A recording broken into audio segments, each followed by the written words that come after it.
మరి హైదరాబాద్ ప్రాంతంలో పరిచర్య చేస్తున్నారు దైవజనులు వినయ్ మాథ్యూస్ గారు. వారు మన మధ్యలో ఉన్నారు.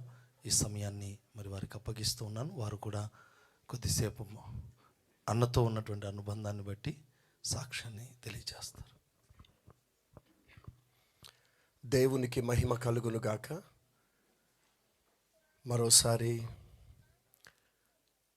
దేవుని సన్నిధిలో ఇలా సాక్షిగా నిలబడడానికి ప్రభు ఇచ్చిన ఈ సమయాన్ని బట్టి నేను ప్రభుని స్తుతిస్తున్నాను. ఇక నేను చెప్పడానికి మిగిలింది ఏమీ లేదు.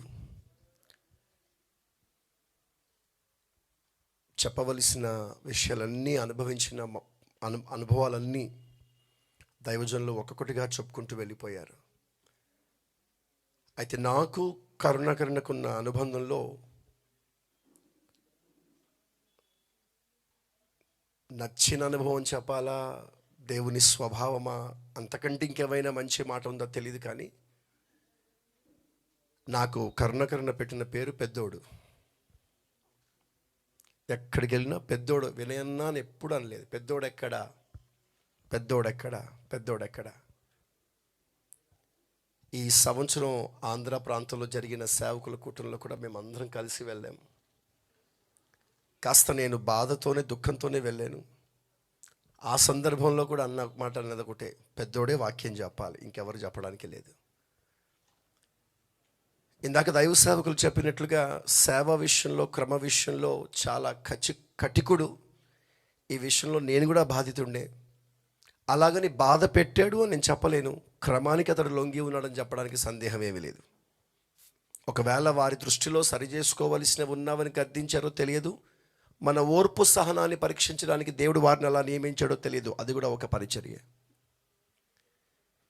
కనుక వారి ద్వారా నేర్చుకున్న అనుభవాలు, పాఠాలు ఎన్నో. ఖచ్చితంగా ప్రతి బర్త్డేకి ఫోన్ చేసి ప్రార్థన చేయించుకోవడం, కలిసి ఉంటే తప్పకుండా మోకరించి ప్రార్థన చేయించుకోవడం. నాకంటే కరుణాకరణ 12 సంవత్సరాలు పెద్దోడు, 12 years. కానీ ఏ రోజు నన్ను గౌరవించే విషయంలో, నాకు ఇచ్చిన స్థాన విషయంలో, నేను కరుణాకరణ సేవకు వచ్చిన తర్వాత ఎరిగిన వ్యక్తిని కాదు. సేవకు రాకముందే నేను రామగుండంకి ఒక స్టూడెంట్గా, లేకపోతే సమ్మర్ వెకేషన్కి నేను రామగుండం వచ్చినప్పుడల్లా నేను చూచిన వ్యక్తి, నన్ను ఆయన గమనించిన వ్యక్తి. ఆనాటి నుండి నేను వారిని చూస్తూ వచ్చాను. లోకంలో ఉన్నప్పుడు కూడా పెద్దగా రౌడీజంగా లేకపోతే తింగరగా బ్రతికిన వ్యక్తి కాదు. ఆ దినాల్లో కూడా లోకంలో ఉన్నప్పుడు కూడా చాలా క్రమంగా బ్రతికిన వ్యక్తి. నేను కాగజ్ నగర్లోనే చదువుకునేవాళ్ళు. అంటే మాది కాగజ్ నగరే. సమ్మర్ వెకేషన్ వస్తే మా చిన్నాన్నగారు, చిన్నమ్మగారు ఎన్టీపీసీలో ఉండేవారు. వారి దగ్గరికి మేము వచ్చేవాళ్ళం. ఆ దినాల్లో మా చిన్నమ్మగారు ఎన్టీపీసీ హాస్పిటల్లో స్టాఫ్ నర్స్. ఆవిడ జాబ్ చేస్తున్న దినాల్లో సుజాతక్క గారు కానివ్వండి, ఉమా సిస్టర్ గారు కానివ్వండి, ఆ దినాల్లో ఉన్నటువంటి మా చిన్నమ్మ తోటి కొలీగ్స్ అందరు కూడా నాకు బాగా పరిచయం. రెగ్యులర్గా హాస్పిటల్కి వెళ్ళడం, పరిచయం అవ్వడం. సేవకునిగా నేను వెళ్ళిన తర్వాత ఇంకా చాలామంది సిస్టర్స్ ఉండేవాళ్ళు. అలా వారి ద్వారా వారి దగ్గర పరిచయంకి వెళ్ళినప్పుడు అన్న నన్ను చూసేవాడు, నేను అన్నను చూసేవాడిని. ఆ ఎన్టీపీసీ షాపింగ్ కాంప్లెక్స్లో చాలాసార్లు మేము కలుసుకొని ఎదురై వందనాలు చెప్పుకునే సందర్భాలు ఉన్నాయి. పెద్దగా ఆ దినాల్లో ఇంకా రక్షణ అనుభవం ఉండేది కాదు. ఆ తర్వాత అన్న ప్రభుని తెలుసుకోవడం, పరిచర్యకు రావడం. ఎన్నో సందర్భాలలో నేను, సురేష్ పాస్టర్ గారు, అయ్యగారు, కరుణాకరణ చిన్న మారుతి 800లో ఆ దినాల్లో ఎన్టీపీసీ మోజస్ అన్న కూడా మాతో పాటు పరిచర్యకు వచ్చేవారు. అయితే ఒకసారి నారాకోట సభలకు వెళ్ళినప్పుడు కరుణాకరణ బనియన్, అంటే స్నానం చేసుకొని బనియన్ వేసుకుంటున్నాడు. అది తిరిగేసి వేసుకున్నాడు.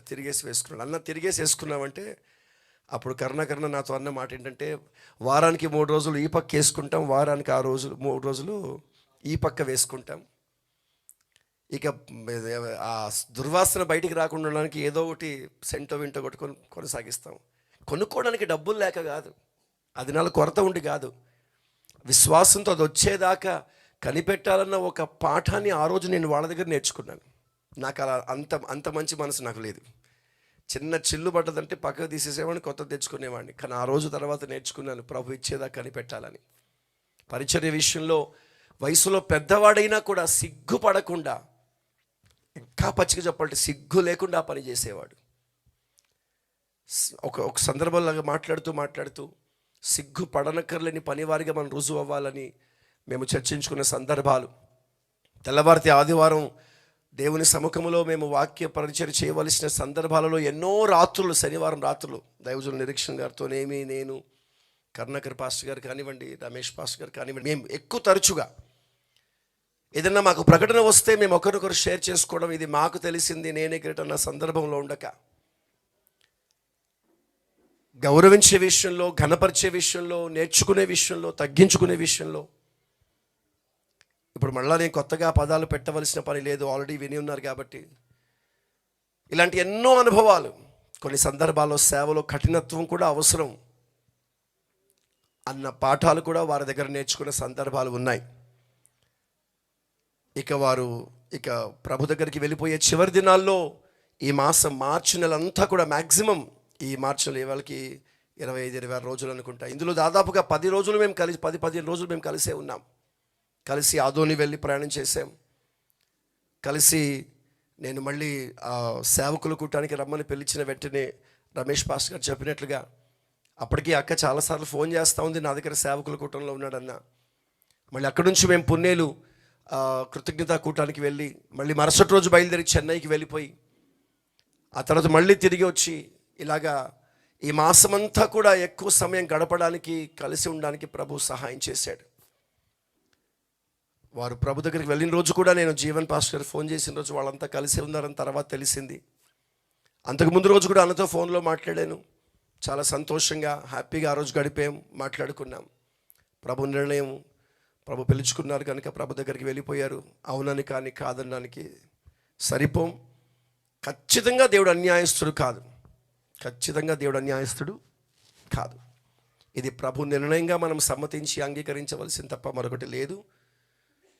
ప్రభు ఇలాంటి ఒక గొప్ప దైవజనుడి ద్వారా ఎన్నో పాఠాలు నేర్చుకోవడానికి, ఎన్నో అనుభవాలు నేర్చుకోవడానికి ప్రభు కృపనిచ్చాడు. ఇందుని బట్టి ప్రభుని స్తుతిస్తున్నాను.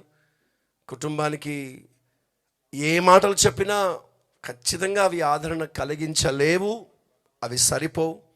ఏది ఏమైనా అన్న యథార్థత ఖచ్చితంగా కుటుంబానికి కవచంగా మారిపోతుంది.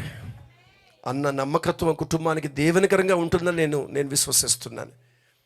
ఖచ్చితంగా నీతిమంతుల పిల్లల మీద యెహోవా ఆశీర్వాదం, కనికరము తరతరములు నిలుచున్నాడు కనుక కడుపున పుట్టిన బిడ్డలైనా, కుటుంబమైనా, చివరికి ఆత్మీయ బిడ్డలైనా ఖచ్చితంగా ఆ దైవజనుల నీతి, వారి యథార్థత, వారి ప్రయాసం రాబో తరం వారికి దీవెనకరంగా ఉంటుందని నమ్మి ప్రభుని స్తుతిస్తున్నాను. కుటుంబానికి, సంఘానికి గొప్ప ఆదరణ కలిగిస్తూ దేవుడు తన కృపనిచ్చి శక్తి చేత బలపరిచి నడిపించునుగాక. ఆమేన్.